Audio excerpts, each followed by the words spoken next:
Jesteśmy na Calle Tallers, gdzie jest pierwsza restauracja FLAX KALE. FLAX KALE to już dzisiaj grupa restauracji, tak samo mają poza restauracjami produkty spożywcze, kombucze i wiele innych brandów. Kuchnia flexitariańska, jak wiecie dobrze, MISAGA to brunch, więc zaraz wbijamy tam na brunch. Ale mamy dla Was też coś specjalnego, nagramy tutaj rozmowę z CEO grupy FLAX KALE, czyli z Jordi Barri, który opowie tak naprawdę o wizji, o misji marki FLAX KALE. Także chodźcie, wbijamy do środka.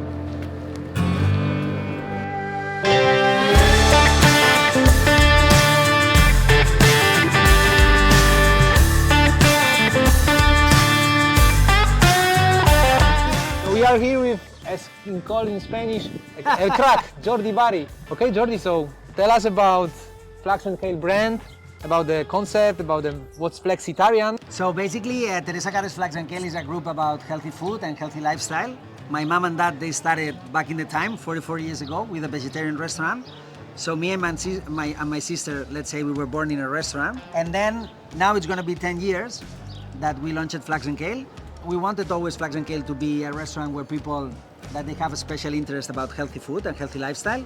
They found their own place. The concept flexitarian, I saw it in the States because the States, it's always been a lot of inspiration for me. And flexitarianism, it means like basically you eat 80% of vegetables and then 20% of the time you eat top quality protein. You don't stay on the surface. If you get a little bit in depth, being flexitarian, it means like Being kind of flexible with the food. Yeah? With the food and with everything. You know, like let's say that you think about sustainability in a way because there's something happening in the planet. You want to take care about the others. So you have this relation with food that you want to eat properly because you know that this is your food, right? Yeah. This is the first FLAX KALE restaurant. How many of them you have now? Now we have 6 restaurants and we're going to open 2 more before year end. And now we're thinking about other kind of expansion. This is FLAX KALE 1. We are in Raval, in Barcelona. So basically this is the first space. We have an open kitchen over there. And then we have a small corner here with some product. FLAX KALE is not only a restaurant. FLAX KALE is more. We believe that some restaurants that they do different products, they can try to think about all the kind of business besides the restaurant, and that's why, for example, in our case, we develop a kombucha brand and we're selling it not only in the restaurants, but we sell to supermarkets as well. This one is with a spirulina, so it's a blue mojito without alcohol.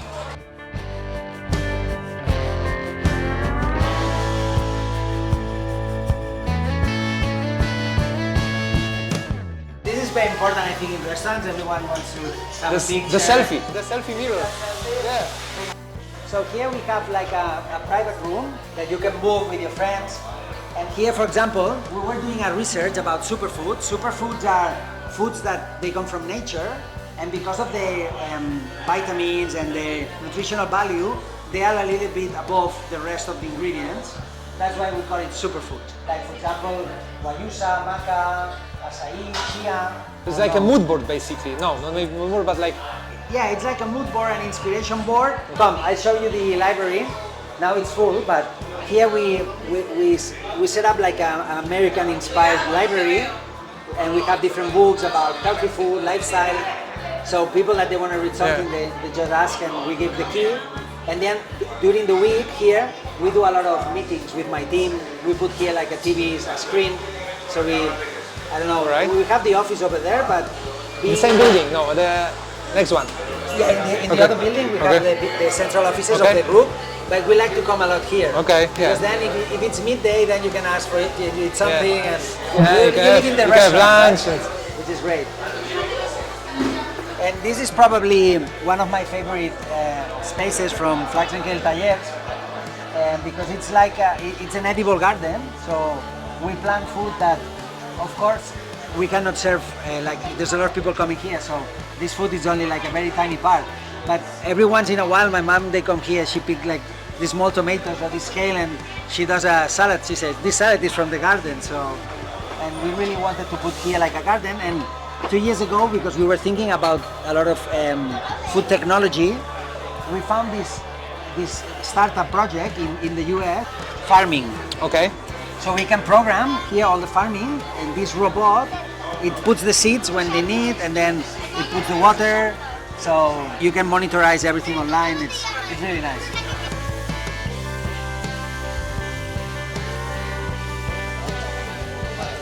Esta es la más vendida. This is our top seller. It's a lemonade and it has some pitaya. So Okay. In the US they have this pink lemonade, which is tons of sugar.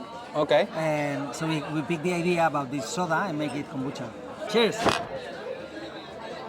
Can you tell us about your background?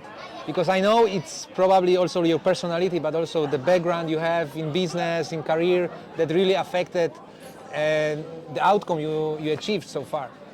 So as I said before, I was literally born in a restaurant. My mom and dad, they were having restaurants.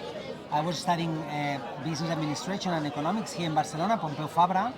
When I finished university, I was not ready to go to family business and trying to expand anything. So I went to work for KPMG, so I worked in finance for 4 years. Then I switched into marketing for big brands, for Kraft Foods, the American food company. I was managing some brands as a brand manager. From there, I went into some e-commerce and digital business, a little bit of communication marketing, and that was more or less 10 years of my career. When I got ready, maybe you're not 100% ready never, but then my mom and dad, we always wanted to do something together, so we joined forces and we opened the first restaurant in Barcelona, Teresa Carles, which is the name of my mom. Teresa Carles was more dairy and vegetarian. It was when we met, when I first time visited you with my friend Marcos, and you were explaining us the vegetarian concept. Yeah. So we opened like a vegetarian open to everyone, vegetarian for non-vegetarians, but the offer was more the idea of my mom from 30 years ago. So after 2-3 years that the restaurant was going okay, then we decided to create FLAX KALE, and it was more my sister and I that we were thinking about new trends, superfoods, kombucha, cold Second press. generation in the company, and like Bringing trends. something new, fresh. So we opened FLAX KALE. Now this O's is going to be 10 years, and since the beginning we knew we did something amazing because it was always full. So after FLAX KALE there were coming lots of new restaurants, and then there was that day where I said, okay, I want to do something different rather than only opening a restaurant, which is okay. Yeah. And then we invested in R&D, in a central kitchen, in a factory. And then basically what we decided is that if there is a product that in the US or in different markets is really taking traction in the supermarkets, and maybe this product is not in Spain yet, maybe FLAX KALE, because it's very innovative in the hospitality, in the restaurants, maybe we can develop some of these products and sell it to supermarkets. That was only my idea before COVID, but when COVID hit, it was super tough for restaurants. We were losing a lot of money, everything was closed. But then sometimes in life you have the opportunities, right? Yeah. When you are suffering from one business, maybe you can open the new one, and that's what we did. We launched ready-to-eat meals, we launched kombucha, and now, for example, this year we're going to be in 15 countries in Europe exporting kombucha. Wow. So the business is growing a lot. So now it's more the balance, how when you are diversifying, whether you put the effort and the focus. Yeah. So every phase of your life and in business, they bring new challenges. So you have to be smart and being passionate and try to go further. Yeah. So, of course, at MISAGA we have a link with FLAX KALE about brunch, about the healthy food. But what exactly is the healthy food? Food is very important because every human being has to eat, you know. And then when you analyze the relation between people and food, you can see that there's a lot of influence from the culture. Where have you been born in terms of the gastronomy? Imagine if you are Indian, or if you are from Australia, or if you are Chinese or Catalan, right? It also depends a lot about your family, like your mom and dad, how they teach you, which is the food that your grandpa was doing to you. So when I was growing as a kid, I was seeing that in the hospitality industry, the restaurant, it was like, this restaurant is focused in fish, this do paella, this is a hamburger, this is a Chinese restaurant, this is, and then it was always like product thing, you know, like, if we serve this product in this way, this is from an area in the world, and this is this kind of restaurant. This is okay because people, they want to classify and they want to know if today I'm going to eat Mexican or I feel like Italian. But I was always thinking, lots of these restaurants, they can be healthy or not, but there's a lot of restaurants that they very focus about developing something super tasty.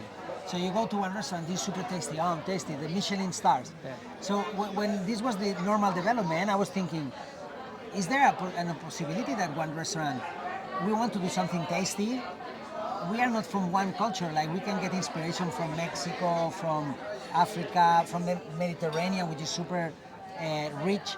But above this, it has to be the concept healthy, which means that we're gonna try to take care about the products, organic when we can, seasonal. We need to understand that cooking processes has to be as healthy as possible. Like if you deep fry all the time, one day you eat fries is okay. If you eat sauce all the time with sauce, like, so we were defining our vision about healthy food, which is you have the best ingredients from the fields, you cook it on a healthy process, you know, like you cook it on the grill, or you do a lot of raw products. Then you add superfoods, like we are very focused on the best ingredients in the world. Now, for example, reishi, all these mushrooms, that there is a big trend about adaptogens. We try to see the trend, put it in the recipes.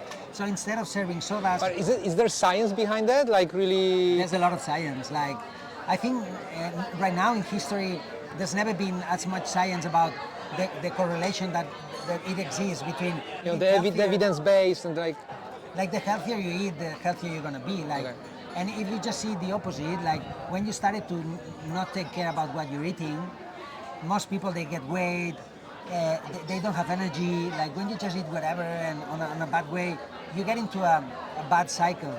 If you start doing sport, wake up early, meditation, or you know, mindfulness, and then eating healthy, there is a positive change in your life. So we as a healthy food brand, we're very correlated with you, for example, with MISAGA, with these brands that they really promote a healthier lifestyle. And you don't have to be like a freak or a yogi, you know, but you have to decide, like, if you want to eat healthier and be more inspired, or you just if it's kombucha or drink or alcohol, it's like, if it's like, it's all about decisions. So I know you are a sporty guy, cycling, running, preparing for Ironman, yeah? Yeah. So what is your day look like, or like a week? What are like the routines? There is one key thing, you know, and people, they say the 5 a.m. people, you know, waking up early, but I think it's very important to wake up early, but then you need to go to the day before by night, and this is when your next day starts. Like for me, going to bed before 11 or after 11, it really makes a difference. Like if I'm at my place, sometimes I go to the gym in the afternoon, evening, and then I go to my place. Then I eat something, not too much. You don't really want to eat a lot by night because you're going to sleep. You don't need that food, that energy, right? So if you can go to sleep at least from Monday to during the weekdays, the working days, if you go to sleep early, then probably your body naturally, when you sleep 7-8 hours, you're going to wake up. When you wake up, like, let's say 6 a.m., I wake up very early, then you have the full day for you. Like, you wake up in the morning, I have my meditation exercise, like I really want to practice. Right now, I'm starting to learn this, and you know, like this is like cycling or any other, or playing the guitar. Like you start to do it, and the more you start to do it, then you notice that it's bringing something better to you. Right now, when I do meditation, sometimes I have my thoughts that they come to my mind, and I'm just trying to be connected to myself from the very within. So thoughts are not really important at that time, because sometimes thoughts are, I just want to make more money, or doing this, or I want to achieve that, and this is not important now. Like just being connected, being concentrated, living right now, this connection with yourself. And then sometimes, when I'm connected to myself, I have answers to some key questions I have in my life, because I'm so in peace and connected that what do I have to do this? And then some fresh ideas came there, but it's something to be quiet. I don't do a lot of time, like I try to do 20-25 minutes, maybe half an hour. But I wake up, I do some tea. I don't want to do coffee 6 a.m. because coffee is very acidic. The cortisol thing of like Andrew Huberman school. It's too early. Like I wait coffee until 9 or 10.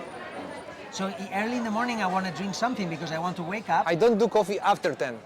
Okay. Like, but I do like 1 or 2 a day. But like just not after 10 a.m. So I can go to bed like really without caffeine, but like not too early, not too late. No, It's like you have very short window. For me, after 2 p.m., it's not really good. I can feel that. Meditation is key. You have this 30 minutes with yourself, trying to get focus, concentrate. Some people ask me, what is meditation? What do you feel? I think it's trying to live the consciousness of the present, being present. Like sometimes you are with people and they are in the social media, talking, thinking about I'm going to do this tomorrow. This is always trying to think for something else, and life it's what passes by, and you and I were here constantly. Yeah, most of the people live in the past or the in the future. future, never in the present. That's the Present. famous That's word. I don't remember who said that, but That's the key, yeah, right? that's the key. So after this half an hour, I have breakfast and then I go to work. Sometimes I do sport in the morning, sometimes in the evening. Then it's a lot of work, calls, travels. But you know, living this connection, eating healthy, being happy, getting into the challenges, try to organize my agenda. This is very important. Try to really follow the schedule. You know, like don't leave a lot of room to improvisation because then things are trying to change. Like, Yeah. Jordi, just coming back to the link of the fashion and gastronomy, because you are a pioneer. Like I remember that one of the first restaurants, FLAX KALE, after this one was a concept made together with H&M, yeah. H&M Spanish Swedish giant flagship. What was the idea from? And it's like, is there more ideas that you see that fashion brands can integrate with gastronomy, with food industry, in this sense, or in the sense of building communities together? That time in 2017, H&M, they were opening a flagship in Barcelona. They wanted to do some, it was so big that they wanted to do some food, so people they can go to shop and then can eat something. This happens in the big malls, of course. So they have this idea to have a brand that it was connected to their values about sustainability, you know, like looking forward to a better to a better lifestyle, I would say. So that's why we partnered together. I think that there's a lot of link, especially these brands, that they are sustainable or they're conscious, you know, that they care about the materials, they care about who is preparing these clothing, who is in the factories, if it's in Bangladesh or in China, are there children working there? Like fast fashion sometimes, you know, it needs to exist. I mean, it has to exist because there's people that they like it, like Shane, how they are growing.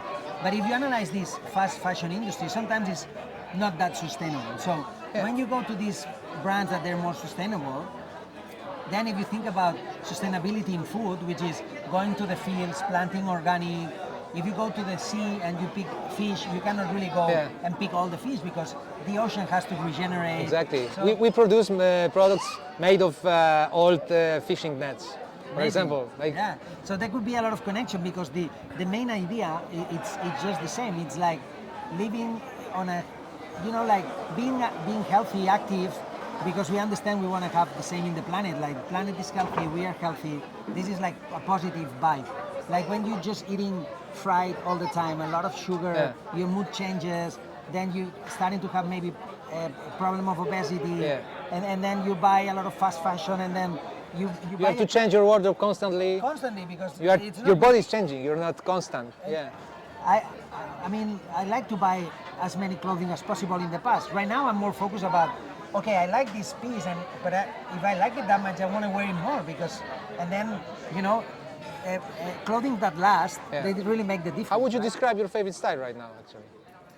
I'm a bit of a chameleon because, like, depending on the moment, I think it's important. I'm just interrupt you because Jordi is known, like, Jordi is not an expert only in food, but he's like, you're a fashion guy. You are a fashion guy. Let's be honest. Like, it's clear. We can tell. We can see it. But like, I also know it. There is a trend about this comfort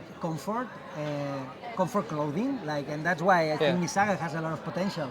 I'm very happy that you guys, besides women, because I really like your style and the brand. So when you go to men's, I really we go to men's. Like, I made this promise. I'm still talking to Sandra, but Sandra knows that this promise has been made officially. And now it's repeated, so yeah. They're going to men's, which is amazing. But I would say there has to be this moment where I want comfortable clothing and I want organic. I want to be like very comfortable because I'm traveling a lot. When I travel, it doesn't make sense to be with a tie and super like that. So, and then when I'm going to the gym, when I'm doing sport, when I wake up on Saturday morning and maybe that day I don't go with a bike that normally I go on Saturdays, I just want to feel comfortable. Like, this idea about in California, in the US, that there's a lot of people on Saturday that they really wear comfortable and they go to brunch. This is it's spread globally, I think. It's a natural connection, right? So there's a part of my day-by-day outfits that they go like that. Then, of course, there are these special events when you have an event like a party or some social events. When I go there, I think for me style is important. So I like my suits. I like to combine like different colors and then I like shoes a lot. But then there's this a little bit rock star that you have inside. So having some nice denim and having this more night style that sometimes you want to go like that. So I don't know, like there's a lot of brands that inspire me a lot, like Stone Islands inspire me, this cargo, I like it a lot. There's a lot of brands, like Sandro, on a day-by-day basis, it's a brand that inspires me. I don't know, like always being there, seeing what's next, and then sometimes you buy brands, sometimes you buy a clothes. You buy a like piece, lot. yeah. But Okay, I know you have to go. Just last question, because I know many people from Poland coming to Barcelona. They go to Flax Kale. They know Flax Kale. They love Flax Kale. And talking about the expansion, talking about this fashion link, like, do you consider Poland, or let's ask directly, if we open the flagship in Poland, will it be with Flax Kale brand? okay, I mean, let's Or talk, could it be? let's talk about it. But I think the connection would be amazing. Now we have developed a concept because when you open a big restaurant like Flax Kale flagship, there's a lot of things happening that you need to take care of the kitchen, the people. Here we have 60 workers, 60. It's like a small company. Yeah, it is. So if you open in Poland like a big one, you have to bring your team there. It's not that easy in terms of operation. Like you can do it, but you want to do it properly. We have recently opened a concept which is a little bit more simple. Operations are smoother. We opened in the T4 in Madrid Barajas Airport, and it's a concept which is healthy. The idea behind it is eating healthy in the airports, because most of the people, when you ask them, they say, you eat shit in the airport, so there's an opportunity, right? There's no protein, no vegetables and stuff. Yeah. So thinking about this concept that it's easier to replicate, and we can maybe go abroad and we can find a deal. You find the flagship, you keep on growing with MISAGA, then we think about bringing I'm not Flax forcing you to say anything but it would be publicly, amazing. but like that would be amazing, because I think such brand is missing in Poland. Of course, we are not only operating in Poland, but this is going to be our flagship, as we are the Polish brand, and I think this connection we talk is like is not only about us, but it's also about brands that could be a good match. And thank you.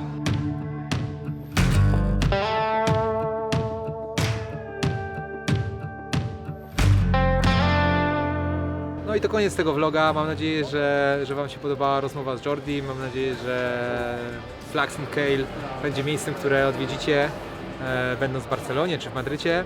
W ramach MISAGA Inside, w ramach vlogów MISAGA Inside będziemy się co jakiś czas, oprócz pokazywania właśnie tego, jak tworzymy markę, co się dzieje wewnątrz, nasze sesje, nasze wydarzenia i tak dalej, będziemy też czasem po prostu pokazywali Wam takie ciekawe osoby, które są dla nas inspiracją, które robią ciekawe projekty, nie tylko ze świata fashion, ale jakby wokoło tego. No i to był właśnie pierwszy taki materiał. Jak Wam się podobało, zostawcie suba, zostawcie lajka, to pozwala nam rozwijać ten projekt i ten kanał. Nara!